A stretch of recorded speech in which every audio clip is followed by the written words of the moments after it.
প্লাস্টিকের না নিজের বাগানে বাগান তো নিজেরই বাগান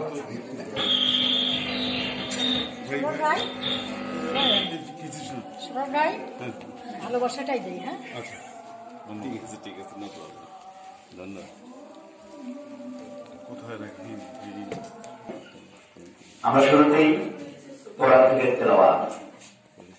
তেলাওয়াত করছেন আব্দুর রহিম, বিভাগীয় লেখক পরিষদের সদস্য এবং তিনি একজন পেশ ইমাম। আমি বছরের শ্রেষ্ঠ অর্জন স্বাধীনতা, আর এই স্বাধীনতার মহানায়ক জাতির পিতা বঙ্গবন্ধু শেখ মুজিবুর রহমান, তার নির্দেশে 1971 সালের 26শে মার্চ তিনি স্বাধীনতার ঘোষণা করেছিলেন এবং প্রায় তার স্বাধীনতার ঘোষণার মধ্য দিয়ে এদেশের আপামর জনসাধারণ মুক্তিযুদ্ধে ঝাঁপিয়ে পড়েছিলেন। দীর্ঘ 9 মাস এক রক্তক্ষয়ী সংগ্রামের মধ্য দিয়ে অর্জিত হয় আমাদের স্বপ্নের এই স্বাধীনতা। এই স্বাধীনতা অর্জন করতে গিয়ে প্রায় 30 লাখ লোক, 30 লাখ শহীদ, তাদের রক্তে কেনা আমাদের এই স্বাধীনতা।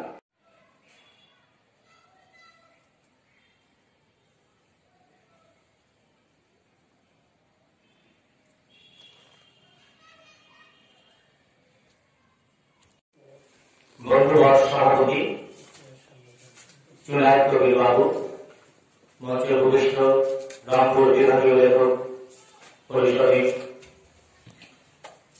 সাধারণ সম্পাদক জাকির আহমেদ, সাংগঠনিক সম্পাদক শামসুজ্জামান সোহাগ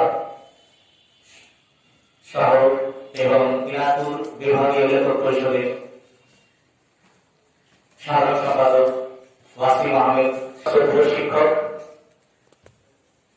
জনাব জালালউদ্দিন, বিশিষ্ট শিক্ষাবিদ এবং লেখক, ঠাকুরগাঁয়ের একজন শ্রদ্ধেয়জন, আমার সামনে মানুষেরা, আমার একজন প্রিয় মানুষ আশরাফুল আলম, ফজলুল ভাই, গোলাম সারোয়ার সম্রাট, মাহবুব আপা, নাসরিন আপা, রিকা, ননীগোপাল এবং আরো অনেক, হাবিব আপা। আমাদের এই সীমিত আয়োজনে আপনারা এসেছেন, আপনাদের অনেক মূল্যবান সময় নষ্ট করে এসেছেন। এই জন্য আমি আজকে আমাদের আয়োজন সূচিতে রয়েছে কবিতা পাঠ, সাহিত্য বিষয়ে আলোচনা এবং গুণী সাহিত্যিক সম্মাননা। আমাদের আয়োজন সীমিত, কিন্তু আন্তরিকতার বা অন্তরের যে ঐশ্বর্যের অভাব আমাদের নেই, উষ্ণতার অভাব নেই। পরিশেষে আমি একটা কথা বলতে চাই যে আজ ভাস্কর্য নিয়ে একটা অরাজক পরিস্থিতির সৃষ্টি হয়েছে। একটি চক্র, তারা মুক্তিযুদ্ধের যে স্বাধীনতার চেতনার বিরুদ্ধে তাদের কাজকর্ম চালিয়ে যাচ্ছে। যে এদেশের সংস্কৃতি কর্মীরা, প্রগতিশীল মানুষেরা এবং স্বাধীনতার পক্ষে রাজপথে নেমে আন্দোলন করছে, প্রতিবাদ করছে এই গোষ্ঠী, এই চক্রের বিরুদ্ধে, যারা আমাদের এই বাংলাদেশ এবং এই বাংলাদেশ এবং বঙ্গবন্ধু সমান্তরাল সমার্থক শব্দ ভুলে গেলে চলবে না। জাতির জনক বঙ্গবন্ধু, তার নেতৃত্বে বাংলাদেশ স্বাধীন হয়েছে। আমরা একটা স্বাধীন মানচিত্র, স্বাধীন ভূখণ্ড পেয়েছি, স্বাধীন জাতি হিসেবে আমরা নিজেদের পরিচয় দিতে পারছি। এই জন্যই আজকের এই অবস্থান থেকে আমাদেরকে শুধুমাত্র যারা লেখক, সাহিত্যিক, সংস্কৃতি কর্মী, নাট্যকর্মী, সবাইকে আমাদের একযোগে প্রতিবাদ করতে হবে, প্রয়োজনে রাজপথে নামতে হবে। ধন্যবাদ সবাইকে। জয় হোক সাহিত্যের, জয় হোক সংস্কৃতির, জয় হোক মানুষের, জয় হোক বাংলার। কবিতার এই পর্বে চলে এসেছে। প্রথমে কবিতা নিয়ে আসছে আমাদের ঠাকুরগাঁও জেলা শাখার সম্মানিত কবি নাসরিন রুবি। আমার কবিতার শিরোনাম মেঘমালা।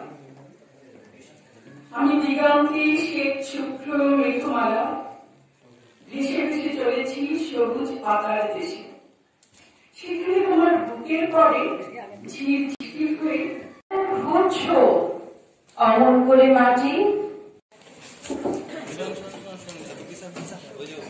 ভিডিও নিচ্ছে ভাই, বসেন না।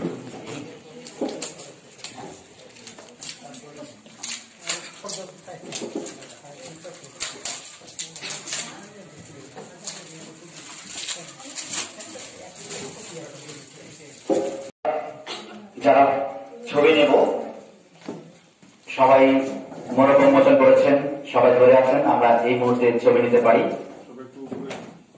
আমরা জোরে করতালি দিই যারা আমরা আছে।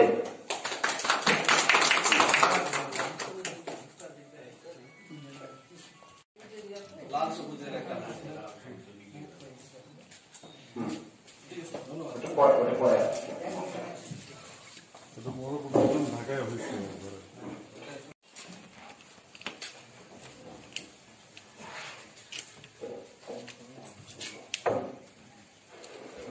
একটু উচ্চ আঙ্গিকে যায়। সম্মানিত গ্যালাক্সি, শ্রেণীগত আসসালামু আলাইকুম, আদাব। মূলত আগে অল্প স্বল্প করে লিখতাম, খুব একটা নয়, অভ্যস্ত ছিলাম না। এখনকার যে লেখাটা আমার বের হয়েছে সেটা বলতে গেলে এই 15 বছরের অবসর জীবনের ফসল। আরো লেখা আছে, প্রচুর লেখা আছে। তো সবাই তো মুখ খুললো, দেখি আপনারা দোয়া করবেন।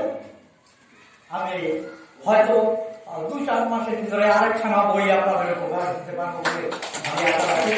দোয়া করবেন, আপনাদের জন্য আমার দোয়া রইল। আসসালামু আলাইকুম। বাড়ির ভেতর থেকে সে কথা মনে রেখে অতি দরকার ছাড়া দেখে শিখুক পাড়া। কেননা করোনা ভাইরাস বিশ্বজোড়া ত্রাস, কোভিড-19 মারিয়র বাজে 19-এর শেষে সুদূর চীন দেশে আবির্ভূত স্থানে বেপিয়া উহানে অতি ক্ষুদ্রগতি ধ্বংসাত্মক মতি, যেন জুলিয়াস সিজার নাকি হিটলার। দেশ জয়ের নেশা, জয়ই যেন পেশা, কিন্তু তাদের আগ্রাসনের শেষ কেবল 2-4 দেশ। জুলিয়াস সিজার এবং হিটলার তারা কয়েকটা মাত্র চিন্তা দেশ করেছিল, অকুপাইড করেছিল। কিন্তু ভাইরাস, এই ভাইরাস করোনা, আচ্ছা, কিন্তু তাদের আগ্রাসনের শেষ কেবল 2-4 দেশ। পক্ষান্তরে করোনা ভাইরাস মিটে না তার আশ, প্যান্ডামিক হয়ে ছুটছে দিগ্বিজয়ে, ছুটছে বিশ্বজয়ে। শত্রু অজানা, চিনি না করিখানা, ধ্বংসাত্মক নির্মল কেড়ে নিচ্ছে তারা বর্তমানে লাখো মানুষের। কিন্তু সেও সৃষ্টি খোদা, আমরাও তার সৃষ্টির সেরা মানুষ। আমরা পুরো ভীরু দিয়ে চলি ধরাকে সেবিয়ে, সুতরাং হচ্ছে উদ্ধত, করবই প্রতিহত ইনশাআল্লাহ। প্রতিযোগিতায় স্থান পেয়েছে আমাদের এখানকার ছেলে শিশির, আপনারা নাম জানবেন। আমাদের এখানকার ছবি আঁকার পথিকৃৎ মোহাম্মদ ইউনুস, আন্তর্জাতিক পরিমণ্ডলে তার খ্যাতি আছে। গায়ের ছেলে আমরা অনেকেই তাকে চিনি না, শুনলে অবাক হয়। জাপানের প্রত্যেকটি আর্ট গ্যালারিতে মোহাম্মদ ইউনুসের নাম বিচারক হিসাবে খোদাই করা আছে, লেখা আছে। আমি নিজেও সেটা দেখেছি। সে যাই হোক, ঠাকুরের মাটিতে এরকম প্রথিতযশা শিল্পী আছেন। এখন আমার কবি বন্ধুরা, কবি ছেলে মেয়েরা এই শব্দের সাধনা করতে থাকুক, এটা আমি মনে প্রাণে চাই। হিসেবি লোকের হিসাবে হলো বাতের কাজ বড় করা, তবু লিখব মনের মধ্যে যেটা লালন করে যে চিন্তা চেতনা, সেটা প্রকাশ হবে না। সেটা না বলেই মরে যাব, না লিখেই চলে যাব, এটা বাঁকা কথা। কাজী মুক্ত মনে সাহস সঞ্চার করে লিখে যেতে হবে। আজকের সময় কিন্তু সাহসী লোকদের সময়। সব প্রতিকূল পরিবেশের মধ্যে থেকেও দেখে শুনে পথ চলতে হবে। একবারে চোখ বন্ধ করে হাঁটতে চলতে, কিন্তু আমাদেরও স্বপ্ন। আমরা অনেকটাই খোকা, বিশেষত পাঠশালায় যখন পড়তাম তখন যে খোকা ছিল তার থেকে অনেক বড় হয়েছে বলে আমার তো মনে পড়ে না। কখনো কখনো আমরা নিজের হিসাব ভুলেই খোকা হয়ে থাকি।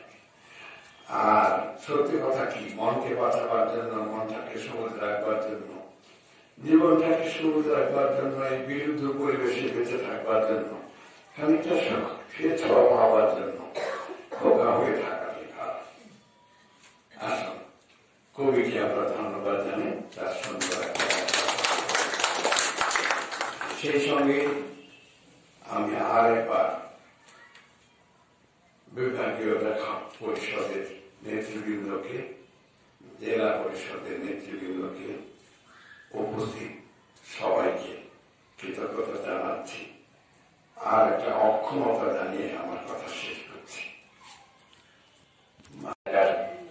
উত্তরাঞ্চলের অত্যন্ত জনপ্রিয় ব্যক্তি, ইতিমধ্যে বিভাগীয় লেখক পরিষদ তাকে সম্মাননা দিয়ে বিভাগীয় লেখক পরিষদ নিজেরা সম্মানিত হয়েছে। আমরা জালালউদ্দিন স্যারকে আরেকবার ধন্যবাদ জানাচ্ছি। আমরা একটু ফর্মালিটি মেনটেন করতে পারছি না। আমরা যাকে এই মুহূর্তে আমরা আজকে অনুষ্ঠান যাকে গুণী গেছে, আমরা তাকে সম্মাননা দিয়ে দিতে চাচ্ছি। তো এই পর্যায়ে আমরা আমাদের আজকের মূল আকর্ষণ গুণী সাহিত্যিক সম্মাননা প্রদান। এই অনুষ্ঠানে আমি আমাদের কেন্দ্রীয় কমিটি থেকে যারা এসেছেন, বিশেষ করে আমাদের কেন্দ্রীয় কমিটির জাকির আহমেদ, যিনি কেন্দ্রীয় কমিটির সাধারণ সম্পাদক এবং তিনি কিন্তু একজন সাংবাদিক, 52 আলো সম্ভবত 52 আলো পত্রিকার সাহিত্য সম্পাদক, আমরা তাকে অনুরোধ করছি এবারে সম্মাননা প্রদান। তো সম্মাননা প্রদান